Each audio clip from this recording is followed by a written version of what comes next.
जोहार नमस्कार। खबरें जो रहती हैं चर्चा में, खबरें जिस पर बातें होती रहती हैं, कुछ नवीनतम ताजा खास खबरों में से कुछ खबरों पर आइए नजर डालते हैं।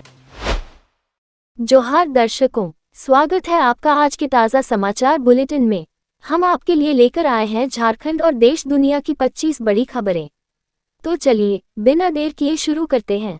सबसे पहले बात झारखंड की। पहली खबर, धनबाद जमीन घोटाले में सरकारी सख्ती के तहत दस्तावेजों की जांच में लापरवाही और भ्रष्टाचार के आरोप में 4 निबंधन अधिकारियों पर विभागीय कार्रवाई तय की गई है। सरकार ने रिटायर्ड आईएएस अधिकारी इकबाल आलम अंसारी को जांच पदाधिकारी और धनबाद के अपर समाहर्ता को प्रस्तुतिकरण पदाधिकारी नियुक्त किया है। 2. गर्मी की छुट्टियों के बाद जमशेदपुर समेत राज्य के सभी स्कूलों में बच्चों की चहचहाहट और उत्साह के साथ रौनक लौट आई है, जहां छात्र नई ऊर्जा से नए शैक्षणिक सत्र की शुरुआत कर रहे हैं। शिक्षकों और अभिभावकों में भी उत्साह है और अब स्कूलों में पढ़ाई के साथ साथ सह शैक्षणिक गतिविधियों पर भी विशेष जोर दिया जाएगा। 3. अमन साहू गैंग के सदस्य आजाद सरकार ने सोशल मीडिया पर पोस्ट कर भुरकुंडा गोलीकांड की जिम्मेदारी ली है और इंस्पेक्टर पीके सिंह से निष्पक्ष जांच की उम्मीद जताई है। साथ ही अन्य गैंगों द्वारा झूठा प्रचार कर क्रेडिट लेने की कोशिश पर नाराजगी जताई है। ये पोस्ट वायरल हो रहा है, लेकिन इसकी प्रामाणिकता की आधिकारिक पुष्टि नहीं हुई है। 4. मंत्री दीपक बिरू ने भूमि विवादों के समाधान के लिए लोगों से सोशल मीडिया पर सीधे शिकायत भेजने की अपील की है और जल्द ही एक संपर्क नंबर जारी करने की घोषणा की है। उन्होंने समाज सेवियों से भी मिलकर एकजुटता से काम करने और समस्याओं का व्यवहारिक समाधान खोजने पर जोर दिया। 5. केदारनाथ हेलीकॉप्टर हादसे में 7 लोगों की मौत पर झारखंड के स्वास्थ्य मंत्री इरफान अंसारी ने केंद्र सरकार की सुरक्षा व्यवस्था पर सवाल उठाते हुए केंद्रीय उड्डयन मंत्री से इस्तीफे की मांग की है। उन्होंने सिंगल इंजन हेलीकॉप्टर पर रोक लगाने की बात कही और झारखंड सरकार की सुरक्षा व्यवस्थाओं को बेहतर उदाहरण बताया। 6. जमशेदपुर के पुराने एमजीएम अस्पताल में सभी विभागों की ओपीडी सेवाएं बंद कर दी गई हैं, जो अब 16 जून से नए अस्पताल भवन में संचालित होंगी। हालांकि पुराने भवन में इमरजेंसी सेवाएं पहले की तरह 24 घंटे जारी रहेंगी। 7. लातेहार सदर अस्पताल में समय पर सुविधाजनक एम्बुलेंस न मिलने के कारण एक घायल युवक की रास्ते में मौत हो गई, जिससे ग्रामीणों में भारी आक्रोश फैल गया। घटना के विरोध में लोगों ने अस्पताल परिसर में प्रदर्शन किया और प्रशासन की लापरवाही पर सवाल उठाए। 8. उत्तराखंड के केदारनाथ में हेलीकॉप्टर हादसे में श्रद्धालुओं की मौत पर झारखंड के मुख्यमंत्री हेमंत सोरेन और नेता प्रतिपक्ष बाबूलाल मरांडी ने गहरा शोक व्यक्त किया है। दोनों नेताओं ने दिवंगत आत्माओं की शांति और परिजनों को धैर्य देने की प्रार्थना की है। 9. डुमरी प्रखंड के पंचायत सेवक सुखलाल महतो की आत्महत्या के बाद उनकी सोशल मीडिया पोस्ट के आधार पर 4 लोगों पर मानसिक प्रताड़ना का आरोप लगा है, जिसमें बीडीओ और पंचायत कर्मियों के नाम शामिल हैं। सरकार ने मामले की गंभीरता को देखते हुए उच्चस्तरीय जांच कमेटी गठित कर जांच शुरू कर दी है और पुलिस व प्रशासन दोनों स्तरों पर कार्रवाई जारी है।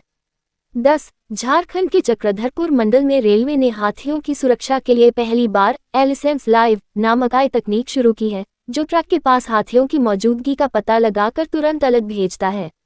करीब 20 करोड़ की इस परियोजना का उद्देश्य ट्रेन हादसों को रोकना और वन्यजीवों की सुरक्षा सुनिश्चित करना है। 11. श्रावणी मेला 2025 को लेकर रेलवे ने जसीडीह, देवघर, बैद्यनाथ धाम और बासुकीनाथ स्टेशनों पर विशेष तैयारियां शुरू कर दी हैं, जिसमें यात्री सुविधाओं का विस्तार और विशेष ट्रेनों की व्यवस्था की जा रही है। स्टेशनवार साफ सफाई, पंडाल निर्माण, प्रतीक्षालय, चिकित्सा सुविधा, अतिरिक्त कोच और सुरक्षा बलों की तैनाती जैसी व्यवस्थाएं सुनिश्चित की जा रही हैं। 12. रांची के खरसीदाग में पुलिस ने हथियार के साथ प्रफुल्ल कच्छप को गिरफ्तार और एक नाबालिग को डिटेन किया, जिनके पास से देसी कट्टा, गोली और मोबाइल बरामद हुए। ये लोग साथी नीतीश तिवारी के साथ मिलकर हथियार के बल पर आपराधिक वारदात की योजना बना रहे थे, जिसकी सूचना पर पुलिस ने छापेमारी कर कार्रवाई की। ये जानकारी रांची ग्रामीण एसपी प्रवीण पुष्कर ने प्रेस वार्ता में बताई। 13. रांची डीसी मंजुनाथ भजंत्री की अध्यक्षता में भू अर्जन और मुआवजा भुगतान की समीक्षा बैठक हुई, जिसमें गोला और मांझी परियोजना में पूर्ण भुगतान पर संतोष जताया गया और शेष मामलों में शीघ्र कार्रवाई के निर्देश दिए गए। 14. रांची में आयोजित बॉयर और सेलर मीट 2025 में कृषि मंत्री शिल्पी नेहा तिर्की ने जैविक और प्राकृतिक खेती को बढ़ावा देने पर जोर दिया और किसानों को इससे जुड़ी आधुनिक तकनीकों से अवगत कराया। कार्यक्रम में मिट्टी की उर्वरता, कीटनाशक नियंत्रण और उत्पाद गुणवत्ता जैसे विषयों पर विशेषज्ञों ने विचार साझा किए। 15 नेता प्रतिपक्ष बाबूलाल मरांडी ने रिम्स की जर्जर हालत पर चिंता जताते हुए मुख्यमंत्री से पहले उसकी स्थिति सुधारने की मांग की है, बजाय नया रिम्स बनाने के। उन्होंने अस्पताल की दीवारों से गिरते प्लास्टर, दरारें और जलभराव को मरीजों व कर्मचारियों की सुरक्षा के लिए खतरा बताया और स्वास्थ्य विभाग पर भ्रष्टाचार व राजनीति करने का आरोप लगाया।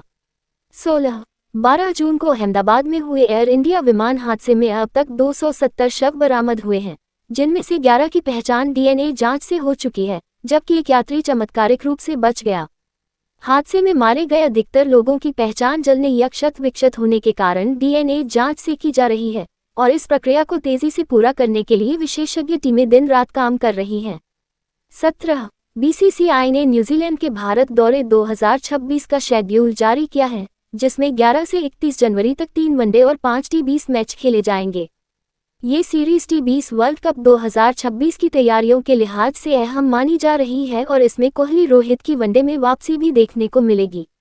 18 नेपाल ने भारत के माध्यम से बांग्लादेश को 40 मेगावाट बिजली का निर्यात शुरू किया है, जो त्रिपक्षीय समझौते के तहत 15 जून से 15 नवंबर तक हर साल जारी रहेगा। ये नेपाल के ऊर्जा क्षेत्र के लिए बड़ी उपलब्धि मानी जा रही है, क्योंकि अब वह भारत के अलावा बांग्लादेश को भी बिजली निर्यात कर रहा है। 19 नेता प्रतिपक्ष तेजस्वी यादव ने मुख्यमंत्री नीतीश कुमार के 20 साल के शासन को अंधकार युक्त बताते हुए बिहार को देश का सबसे पिछड़ा राज्य करार दिया और सरकार पर बेरोजगारी, पलायन और भ्रष्टाचार बढ़ाने का आरोप लगाया। उन्होंने आगामी चुनाव में एनडीए सरकार को हटाकर बिहार में विकास की नई सरकार लाने का दावा किया। 20 काशी विश्वनाथ मंदिर के प्रतिबंधित रेड जोन क्षेत्र में बिहार के पूर्व मंत्री तेज प्रताप यादव का कथित वीडियो वायरल होने पर मंदिर प्रशासन ने जांच के आदेश दिए हैं। रेड जोन में मोबाइल प्रतिबंधित होने के बावजूद वीडियो बनाए जाने से सुरक्षा व्यवस्था पर सवाल उठे हैं। 21 देश में एक बार फिर कोरोना की सक्रिय मामलों में बढ़ोतरी देखी जा रही है, जो बढ़कर 7,383 हो गए हैं, जिनमें सबसे ज्यादा मामले केरल, गुजरात और पश्चिम बंगाल से हैं। बीते 24 घंटे में वायरस से 10 मौतें हुई हैं, जो नए वेरिएंट की गंभीरता को दर्शाती हैं। 22 एयर इंडिया की हांगकांग से दिल्ली आ रही फ्लाइट AI 315 में तकनीकी खराबी की आशंका पर पायलट ने सतर्कता दिखाते हुए विमान को सुरक्षित हांगकांग लौटा लिया। सभी यात्री सुरक्षित हैं। हाल ही में हुए अहमदाबाद लंदन हादसे के बाद बोइंग 787 विमानों की सुरक्षा जांच तेज की गई है, जिसमें ब्लैक बॉक्स बरामद होने से जांच में मदद मिलने की उम्मीद है। 23 देश में पहली बार सामान्य जनगणना के साथ जातीय जनगणना की अधिसूचना जारी हुई है, जो 2 चरणों में 2026 और 2027 में पूरी की जाएगी और इसकी तैयारियां तेजी से चल रही हैं। ये जनगणना न केवल राजनीतिक परिसीमन और महिलाओं के 33% आरक्षण जैसे महत्वपूर्ण बदलावों की नींव रखेगी, बल्कि विपक्ष की लंबे समय से चली आ रही मांग भी पूरी करेगी। 24 राष्ट्रीय जनता दल ने पहली बार अति पिछड़ा वर्ग से मंगनीलाल मंडल को प्रदेश अध्यक्ष बनाकर सामाजिक न्याय की दिशा में ऐतिहासिक कदम उठाया है, जिसे तेजस्वी यादव ने गर्व के साथ साझा किया। उन्होंने निवर्तमान अध्यक्ष जगदानंद सिंह की सराहना करते हुए नीतीश सरकार पर प्रशासनिक अराजकता और भ्रष्टाचार को लेकर तीखा हमला बोला। 25 अंत में 2 खास खबर। झारखंड की 4 यूनिवर्सिटियों में नए कुलपतियों की नियुक्ति प्रक्रिया शुरू हो गई है, जिसके लिए राज्यपाल ने सर्च कमेटियों का गठन कर योग्य उम्मीदवारों के चयन की प्रक्रिया तेज कर दी है। UIDAI ने आधार कार्ड की मुफ्त ऑनलाइन अपडेट सुविधा की समय सीमा बढ़ाकर 24 जून 2026 कर दी है, जिससे यूजर्स में आधार पोर्टल पर डेमोग्राफिक डिटेल्स बिना शुल्क अपडेट कर सकते हैं। ये थी आज की 25 बड़ी खबरें। अधिक अपडेट्स के लिए हमारे YouTube चैनल को सब्सक्राइब करें, फेसबुक पर फॉलो करें और लाइक व शेयर करें। अगले बुलेटिन तक जोहार और नमस्ते।